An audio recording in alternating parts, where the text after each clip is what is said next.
Queridos, meu nome é Heraldo Gabriel, sou pastor das Assembleias de Deus do Ministério de Madureira, moro em Santo Antônio de Pádua, no estado do Rio de Janeiro. É mais um vídeo que o Senhor nos concede. Hoje é quarta-feira, estamos entrando na segunda parte da carta à igreja à Laodiceia, mas antes de começarmos o vídeo, eu preciso pedir a você que ainda não é inscrito em nosso canal, que faça a sua inscrição. Nos ajuda muito a sua inscrição. Assista ao vídeo, caso goste.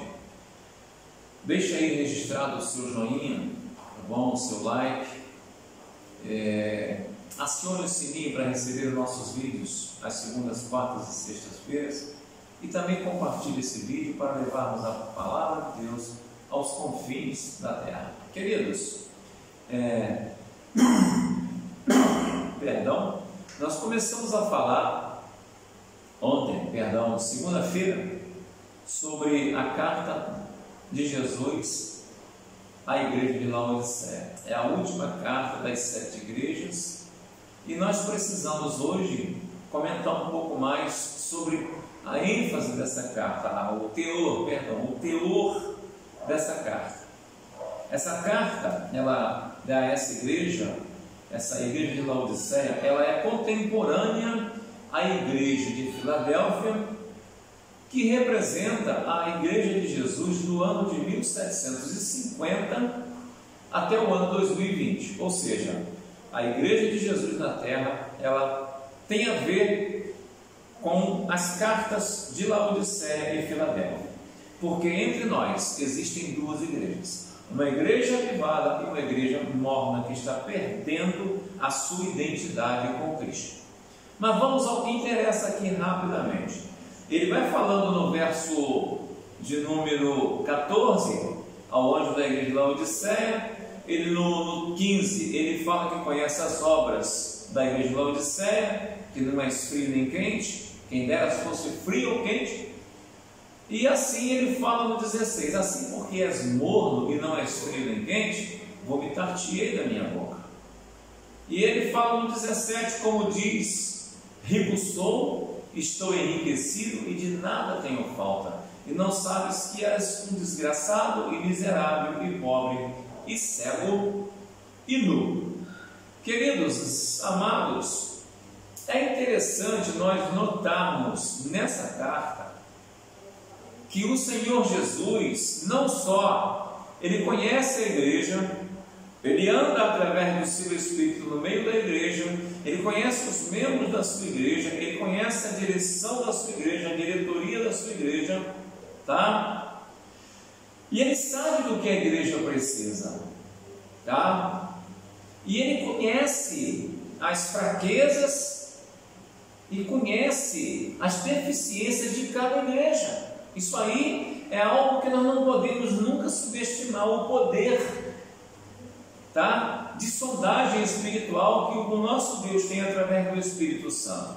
E ele nos dá um conselho: aconselho-te que de mim compres ouro provado no fogo. Pergunta: Jesus é ourives? Claro que não.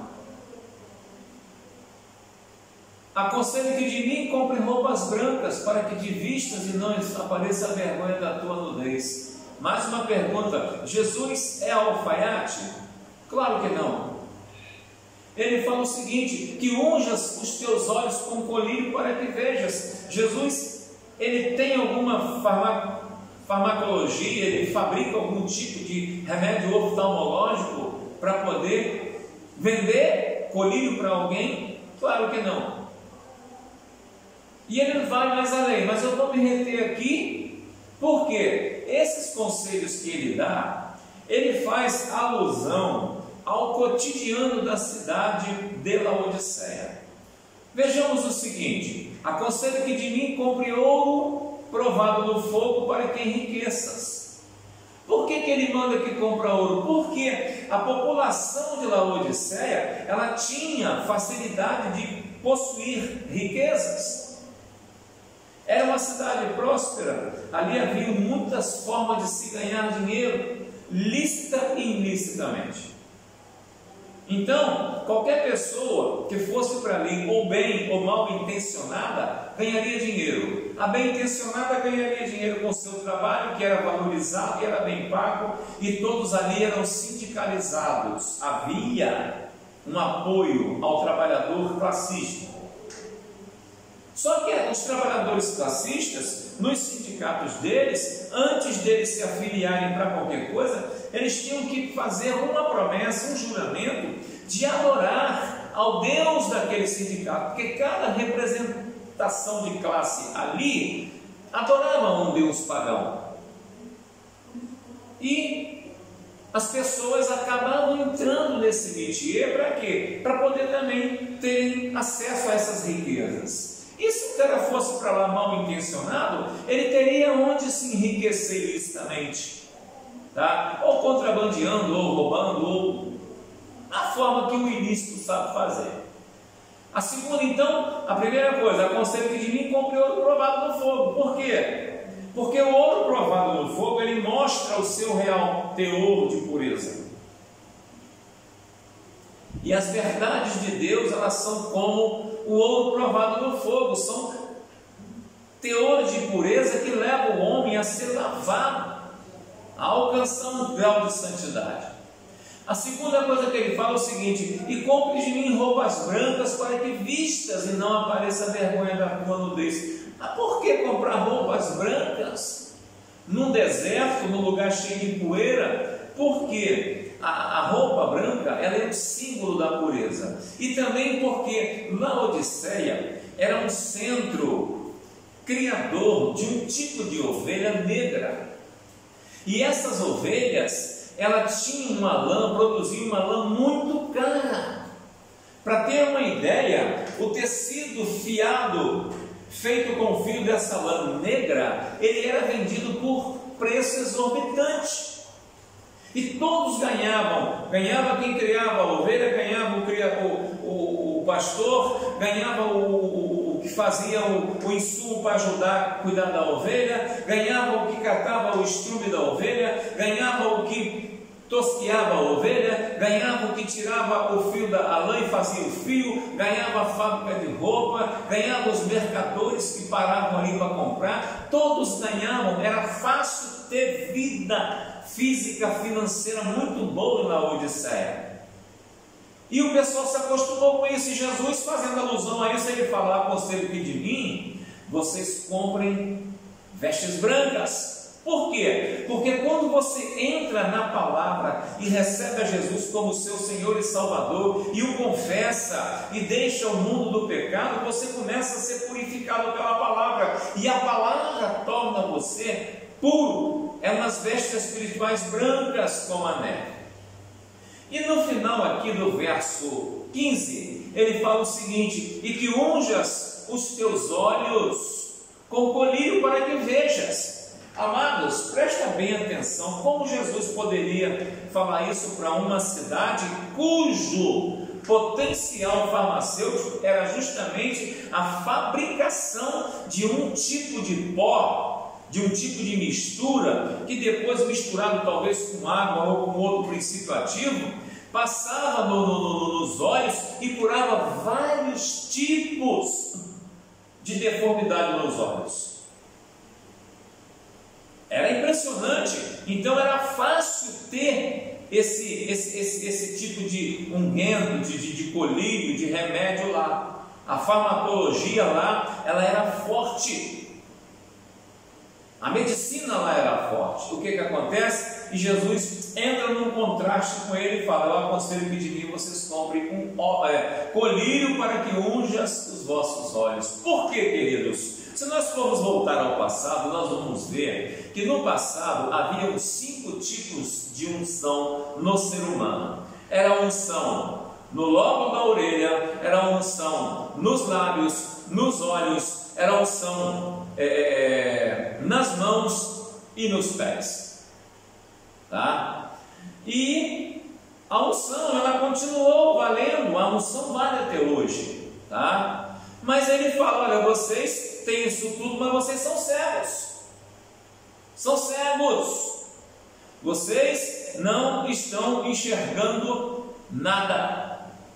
Eu aconselho que vocês comprem o colírio de mim. Como assim comprar o poderio de vocês? Amados, quem não consegue enxergar as coisas espirituais, as coisas que o Senhor tem para nos mostrar, é porque Ele está olhando com os olhos naturais, com esses olhos aqui, ó, que o Senhor nos deu, tá? Esses olhos, eles são nossos olhos naturais. Porém, quando o Senhor unge os nossos olhos, a unção vem através do Espírito Santo. Quando o Espírito Santo nos prepara e nos unge os nossos olhos, nós passamos a enxergar as coisas de Deus com os olhos espirituais. Sabe aqueles olhos que você para pensar que tinha Adão e Eva antes do pecado no Éden? Eles viam tudo de Deus. Tanto é que Deus se apresentava, chamava para eles, e eles se apresentavam a Deus, e Deus conversava com eles assim, tete a tete. Por quê? Porque eles eram ungidos. Mas a situação financeira dessa cidade influenciou negativamente a igreja de Jesus que havia nessa cidade. Então essa igreja, ela estava corrompida pelo dinheiro fácil, essa igreja estava deixando as suas vestes sacerdotais, as suas vestes brancas serem manchadas pelo pecado. Essa igreja estava com os seus olhos obscurecidos, eles não enxergavam mais as coisas de Deus. E no verso 17 ele fala: eu repreendo e castigo a todos quantos amo, sê pois zeloso e arrepende-te. Olha o que o Senhor fala. E interessante que, voltando aqui rapidamente ao verso de número 15, ele vira e fala assim: conheço as tuas obras, que nem és frio e nem quente. Quem dera foras frio ou quente. Imagine uma coisa, seja sincero. Você gostaria de sentar na sua igreja, lá no seu banco de igreja, ao lado de um crente ou de uma pessoa da sua religião frio? O dirigente está lá, o padre, o pastor ou quem quer que seja, fala uma palavra que mexe com o interior da pessoa, vai na profunda alma, você se arrepia, você dá uma glória a Deus, você começa a cantar, louvar, fala em línguas estranhas, e a pessoa do seu lado parecendo uma pedra de gelo, daquela barra que faz raspa-raspa. Você gostaria de viver ao lado de uma pessoa? Gostaria de ser uma pessoa assim, fria demais? Ninguém quer. Mas olha só, a situação da mornidão de Laodiceia é um fato interessante que nós precisamos comentar nesse vídeo. Ele fala: antes fosse quente ou frio, mas morno, eu te vomito na boca. Você já experimentou acordar de manhã cedo? Quando fosse assim, 6 horas da manhã, antes de você escovar os dentes, você ferve um pouco d'água, deixa ela chegar numa quantidade morna, aquele morno quase quente, mas um morno, e engole um copo dessa água em jejum de manhã. Você vai conseguir, eu não vou duvidar disso. Alguns a usam até como remédio, mas querido, dá uma vontade de vomitar, dá uma ânsia de vômito terrível. E é justamente isso que o Senhor Jesus estava explicando para eles. Por quê? Essa cidade, ela não tinha uma água boa, a água ali era salobra, e ela recebia água de 2 localidades. Eu não me recordo de novo direito, parece que era Hierápolis e uma outra cidade lá. Elas vinham em aqueduto e elas passavam pelo deserto. A cidade que mandava água fria, eu não quero aqui ficar fazendo trocadilho, mas a água passava pelo deserto, ela mornava, e também vinha uma cidade que não era muito fresca. Então o que acontecia? Depois que essas águas passavam pelo deserto escaldante, elas chegavam no tanque ali da cidade, ali em Laodiceia, já chegava morna. O que acontece? O viajante chegava cheio de sede, com a sua caravana, e mergulhava alguma coisa ali para tomar uma água. Ele estava com sede, ele acabou de chegar do deserto. Quando ele botava a água de Laodiceia, isso é fato, querido, quando ele botava a água de Laodiceia na boca, ele quase vomitava. Era irritante. E Jesus, aproveitando isso, pegou esse gancho dessa árvore e falou para eles: olha, antes vocês fossem quentes ou frios, porque morno vomitar-te-ei da minha boca. E assim é no meio espiritual. Meus queridos e minhas queridas, estamos vivendo momentos difíceis no planeta Terra. Estamos aqui passando por momentos de agruras. Tem pessoas que estão entrando em desespero, tem pessoas que já estão começando a perder a cabeça. Nós tivemos